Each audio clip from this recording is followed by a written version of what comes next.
Good morning and welcome to our Community Affairs program that we call 30 Minutes. Today our special guest is Mr. Scott Williams, the CEO of Discovery Park of America.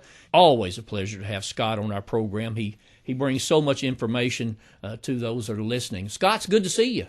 Thank you, Charles. It's great to be here. Another year.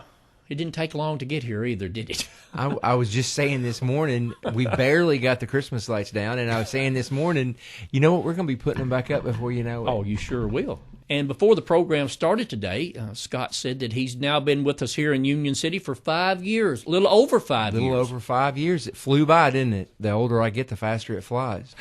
And you just celebrated a big anniversary at Discovery Park of America. That was very special. We did, wasn't it? 10 years of Discovery Park.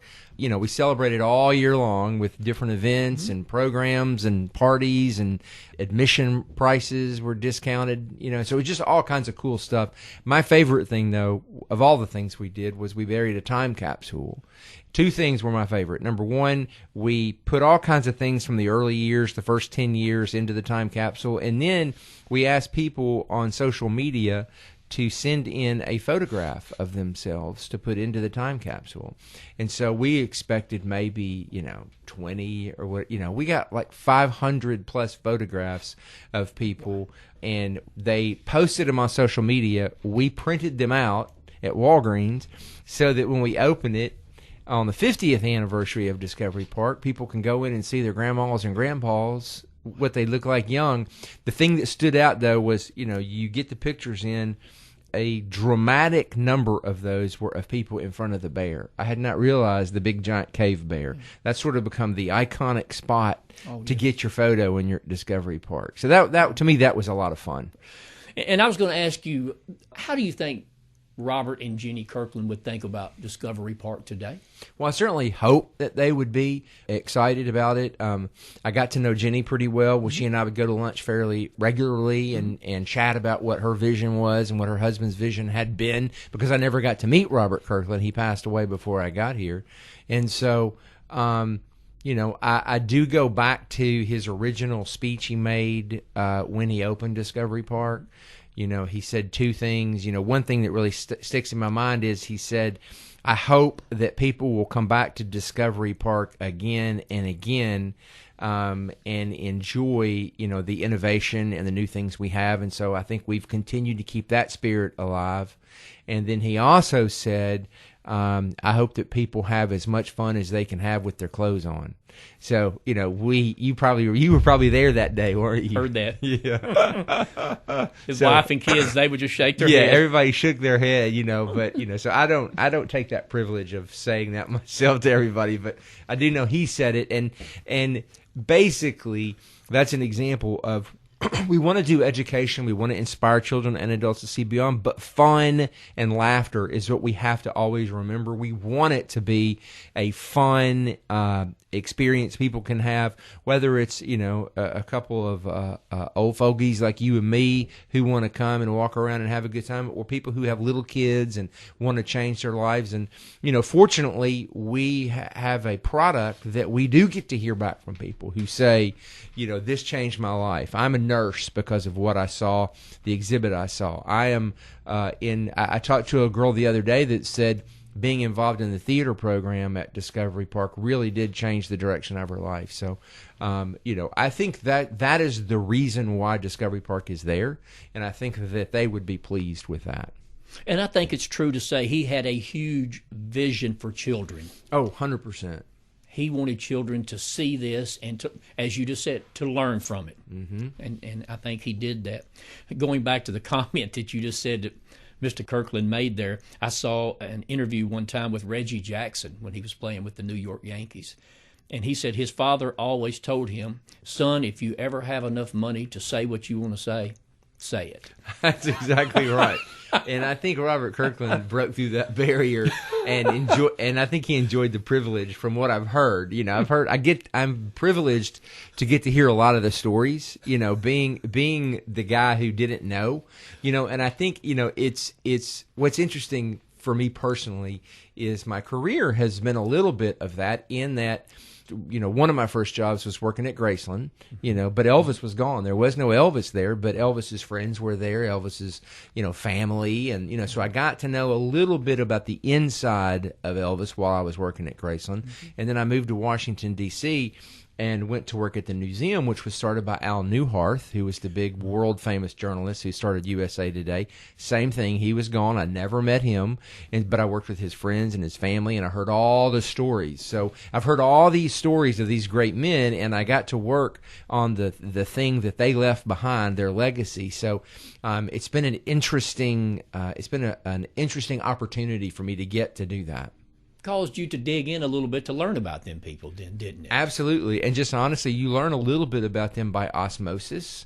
I like to say in all three places, I didn't get to experience the men themselves, but I got to experience their echo. I got to experience a little bit of what they had left behind before they moved on. And, it is, I thought about writing a book called In the Shadow of the Three Kings. But I don't have time for that right now, but maybe someday. Upon retirement. Yes, there you go. Before, I know we have a lot to talk about going into this year at Discovery Park of America, but I just have to ask you this because I know you're on it and I know the benefits that it can reap, Discovery Park and other things in the county. How important was it to create the Obion County Tourism Board? So two things. First of all, the board is great. The game changer was the hotel motel tax that because you can't do anything without money.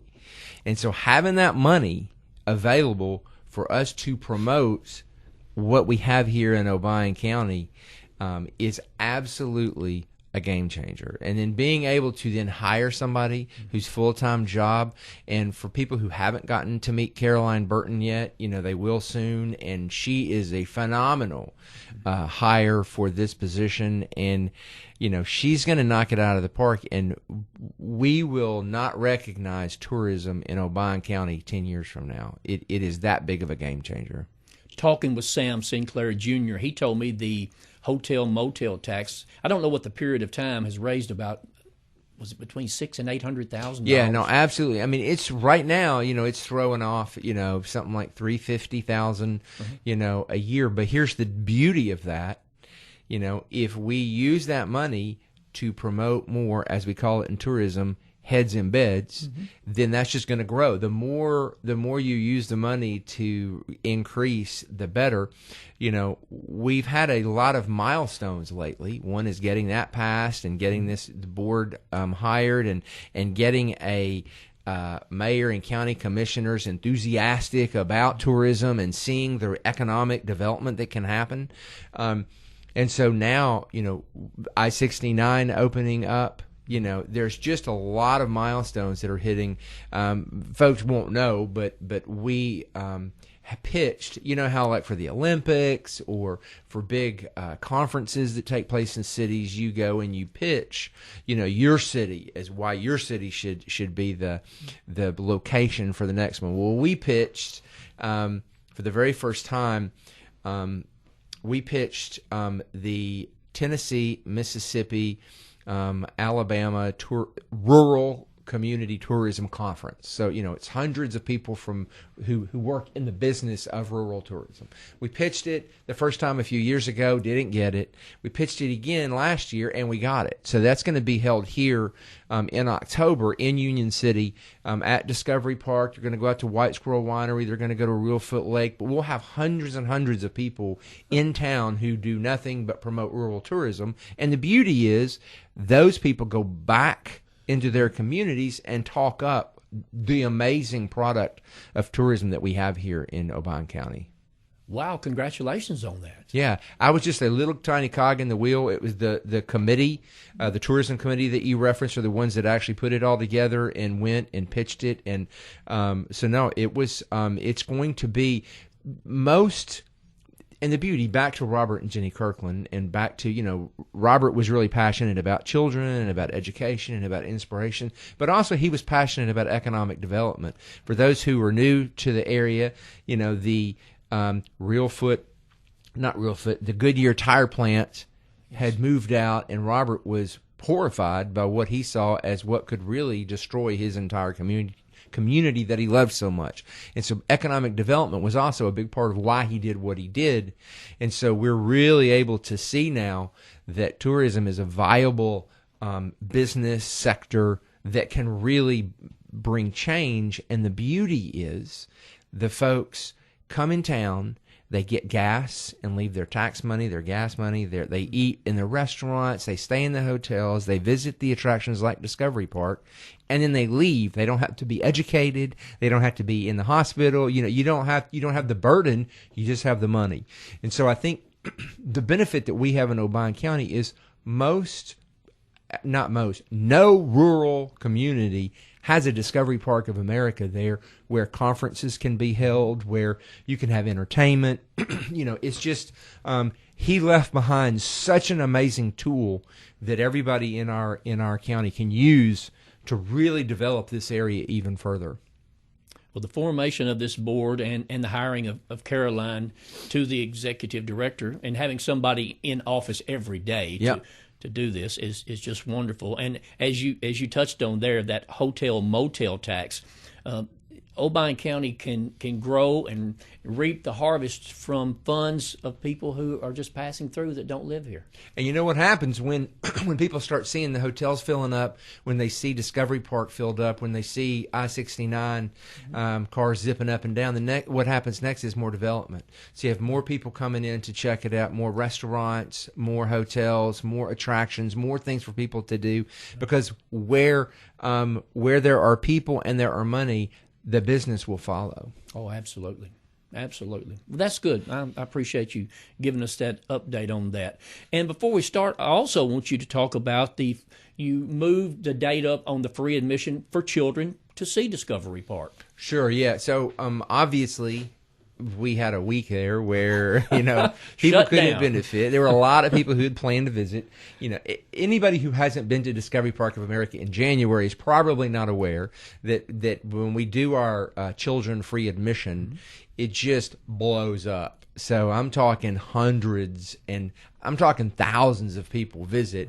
And so it was unfortunate that they couldn't visit that month, that week that we were closed. So we went ahead and extended it through February 10th. Yeah, through February 10th. So the first couple of weeks in February to make up for that week that we lost. So. Yeah. And that's thanks to Magnolia Place, too. Yeah, absolutely. Yeah, kudos to them for sponsoring this. And then what's interesting is if you go to our Facebook page and look at the posts, people share. Our biggest posts are always that one talking about the free children admission.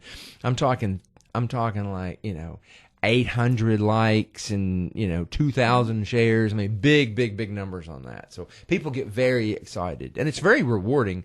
We get a lot of thank yous, and we appreciate it, and a lot of people are really thrilled by that. The other thing we do is we offer free admission throughout the years for folks who have the EBT card, and for groceries and things, and those folks get 4 free tickets anytime they want to come.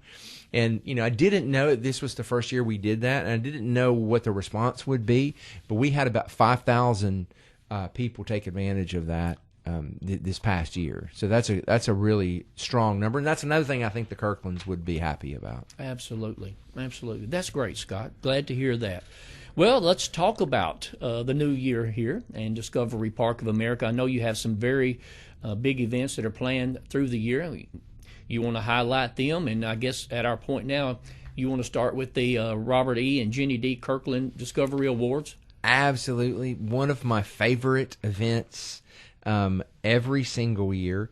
What we do is we try to find people that we feel like exemplify Robert and Jenny's spirit of inspiration, people who through their life or their career embody the spirit of Discovery Park. And then we have a big fundraiser / gala to honor them.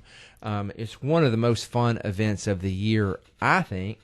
And this year's event is going to be held on Saturday, March 2nd. But last I checked, there were not very many tickets left. So if anybody is interested, they need to get online and purchase their tickets for that big gala. We've got.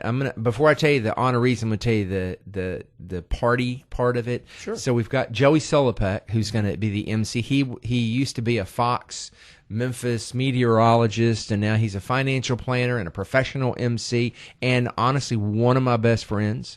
He and I have done many. I booked him originally to host Elvis tribute artist contests, and so he did such a killer job on that. He became a big part of Elvis Week and all the Elvis stuff that we did, and so he's going to be coming to Union City to be the MC on this.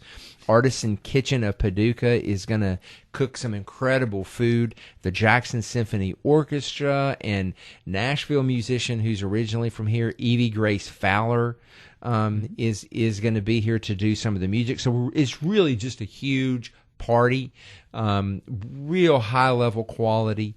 Everybody dresses up and looks fancy, and it's really our fanciest event that we have. I'm surprised they even let me come to it. But the honorees this year are really special as well. It's a great mix of folks from different areas and who do different things. Dr. Dick Dunnigan, former chancellor of the University of Tennessee at Martin, who's just done a ton of work for West Tennessee. We have Deanie Parker. Have you read about Deanie Parker? I have. So you need to figure out a way to get an interview with Deanie Parker. That crossed my mind immediately. Yeah, she is. So she is for here we're talking. I have not clarified. So right. Deanie Parker was instrumental in the very early years of Stax in Memphis, and so she worked with all the greats. So she knew Isaac Hayes, Booker T and the MGs, Otis Redding, the Staple Singers, Rufus and Carla Thomas. I could go on and on and on, and she was very instrumental in marketing and promotions and furthering these folks. And then a few years later, she was instrumental in bringing Stax back as a tourist attraction. She was the president, and she's just got a heart for kids as well. And she's just done so much work for West Tennessee, and so we're really excited about her. And then of course, folks are excited about the work that David Ring is doing. David is being honored. If you've driven down First Street and you've seen all that construction that he's funding and that he's buying these buildings, and hallelujah for him, because talk about game changers. In his vision. There. Oh my gosh, he is doing an incredible job. Even though he calls Massachusetts home, he also now kind of calls Obion County home a little bit too. So he's making a huge difference. And then last but not least, we have Elizabeth Taylor, not the famous Elizabeth Taylor, but we do have Elizabeth Taylor. She's from Dyersburg. She's a Dyersburg native, and she's a big philanthropist and has a real sweetheart. And she's out there doing all kinds of work in Jackson and in West Tennessee. She's got a real passion for the Care Center of Jackson, which is a shelter for women struggling with drug and alcohol addiction and homelessness. She's been a big leader with Fellowship of Christian Athletes. She's on the board of the West Tennessee Healthcare Foundation. Anyway, it goes on and on the way that she has really just embraced this region and really made a huge difference. And so we're going to honor these four folks, and it's just a big old party. And every year I say to myself, how in the world are we going to top this next year? And so I think this year, I think we've got it. I think we're going to top all the previous ones, but we're really excited. But I do know, I was just talking to Mary Nita and Claire, and I was like, oh my gosh, I didn't know these were going to sell so fast, And so several people have been emailing today, as a matter of fact, wanting tables. And so we're scurrying around to try to figure out how many tickets we have left. So get them today if you want to join us. It's the event to be at here in Union City and Obion County. Again, the date on the Robert E. and Jenny D. Kirkland Discovery Awards is March 2nd. And as Scott said, if you want to go, you want a ticket, you better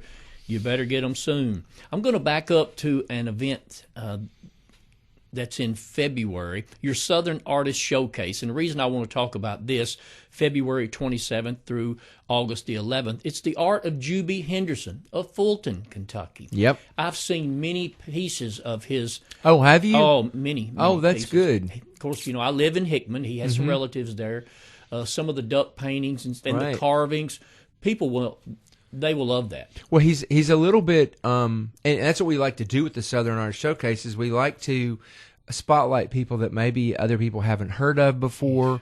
There's all these stories of city folk who move to the country and discover an artist and buy their work, and then it becomes worth $1 million, and they put it in the gallery in New York. So anyway, it's like that kind of thing where his work is really amazing. We thought this was a nice continuation from Duck, Duck, Goose, Waterfowl of the Mississippi Flyway. Sort of a nice to, currently we have Seth Dorch's photography up there, and he's a duck hunting / outdoorsman photographer. This was sort of a nice next step. Juby, I didn't know anything about him. I've not seen a ton of his work, but I researched, and I went back on newspapers.com and looked at old articles about him before he died. And, he was bedridden and couldn't get out of bed, and, used his time because he didn't have anything else to do. So he would start whittling and whittled birds and painted, and, his work is really beautiful. I love his little wooden birds. Absolutely. It's amazing. And a lot of people still remember him because he passed away a few years ago. Okay. But he was, when you said Juby Henderson around here, a few years ago, everybody, eyes would light up at his work. And that's great, because he did a lot of Reelfoot Lake, Right. Reelfoot Lake paintings, and so I really am glad that Jennifer Wilds, who's our exhibits director, I'm glad that she picked Juby.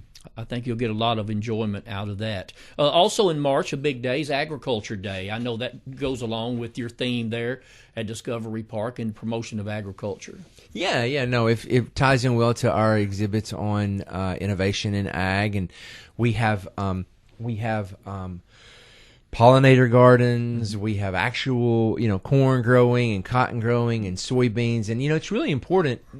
When we were working on the ag exhibit, it was really evident that you ask most people, where does your chicken come from? And they say the grocery store. So, it's really important that we give people an opportunity to learn where it really comes from, and the contribution of farmers today. And so, it is this particular event. We have folks that represent ag come in and set up tables, and then we have students come in and learn more. And then we, also have content of our own that we try to contribute. So Ag Day is really important for any area, but for us, it's especially crucial. Absolutely, the backbone of this area. We got so much going on in 2024 that you and I could sit here and talk for a week. Yeah. So I'm going to follow your lead. Today, welcome to our 60-minute show. Exactly. Yeah, you tell me what stands out to you, and I'll elaborate. April 8th, Eclipse Day. That's huge. Yes, that's I think huge. so. Now, it is huge, but it's 99.2% huge, because where we are, we're going to get 99.2% coverage of the sun. And so we're going to have a whole day where people could, I've been seeing a lot of emails lately where schools are starting to shut down for the day because they're wanting people to be able to see it. Oh, yeah. And so we're going to have a place where folks can come and talk to some scientists and educators, and they'll have a whole experience. We've been getting a lot of media calls about this, so I think there's a lot of stories getting ready to gin up. The eclipse is going to sail right across the middle of the country, and we're close enough that, as I said, we get 99.2% coverage. But I don't know where you were during the last big eclipse that we had. I was standing right out here on this parking lot with my glasses on. Did you put your glasses on? Absolutely. Yeah, I was at the museum in Washington, D.C. on Pennsylvania Avenue on the roof. Oh, wow. And so I had them on and had a great view. It was just a weird feeling as everything just kind of slowly got really dark, cool, too. The temperature changed. Yeah, really temperature fast. dropped dramatically. It sure did. And it was really fun. So we're going to have a fun day where we celebrate the eclipse.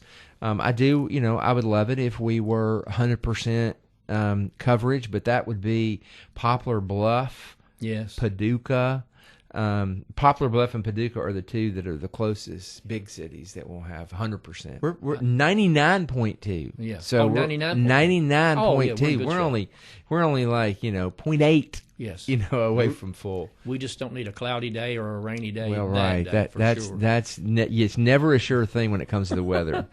Okay. I'm going to shoot up to July 4th, your Independence Day celebration. Did I miss anything in between there? You know what? Let's talk about July 4th, and then let's come back and talk about the exhibit kickoff for Sean Kinney's Nature's Connect made with Lego. Right. So we'll talk about so July 4th is always a really fun event for us for obvious reasons. We have folks come in and dressed up like all the different heroes of 1776, and we ring the Liberty Bell, and we have all kinds of fun things.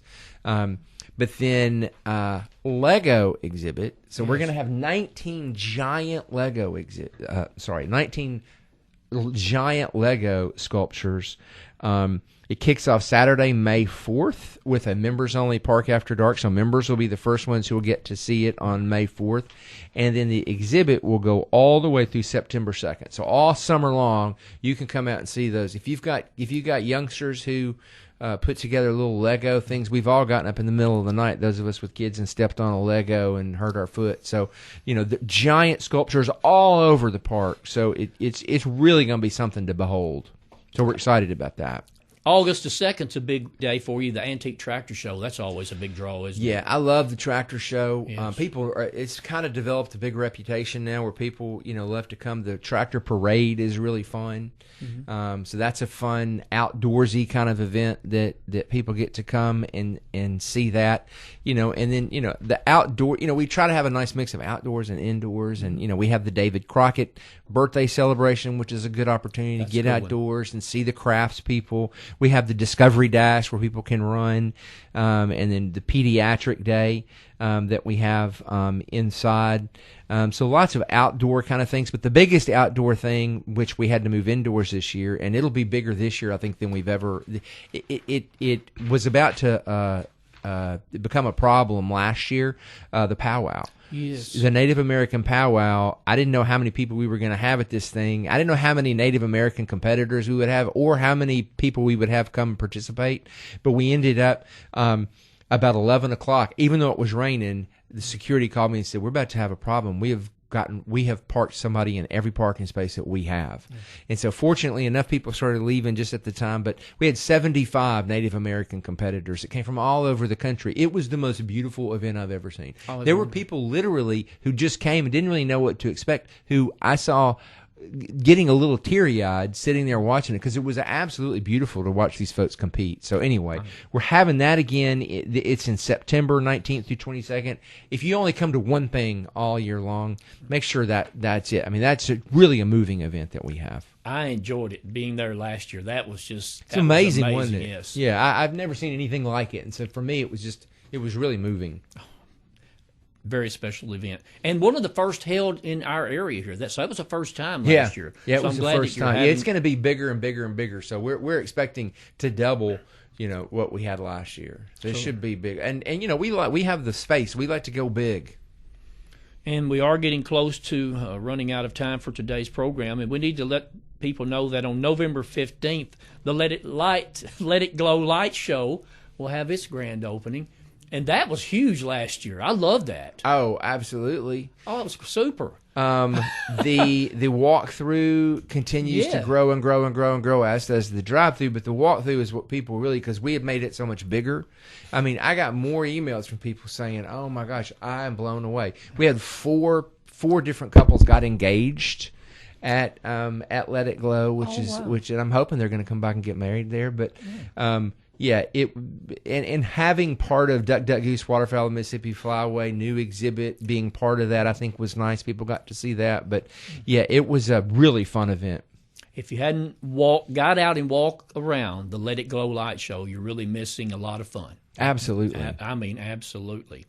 Well, Scott, there's just so much going on. We didn't touch the tip of the iceberg, but they can go to your website and see all of the events and the dates. Is that correct? Absolutely. DiscoveryParkOfAmerica.com. We have everything listed there. People can plan their year out. We always appreciate you and appreciate what you and all your staff members do. It's wonderful. Thank you. Happy to be here. Absolutely. And that concludes this week's 30 Minutes program. We hope you enjoyed today's show. And, of course, we invite you to tune in again next week at this same time as we bring you topics and information of importance to our community. From all of us here at Thunderbolt Broadcasting, until we meet again next week, I'm Charles Choate.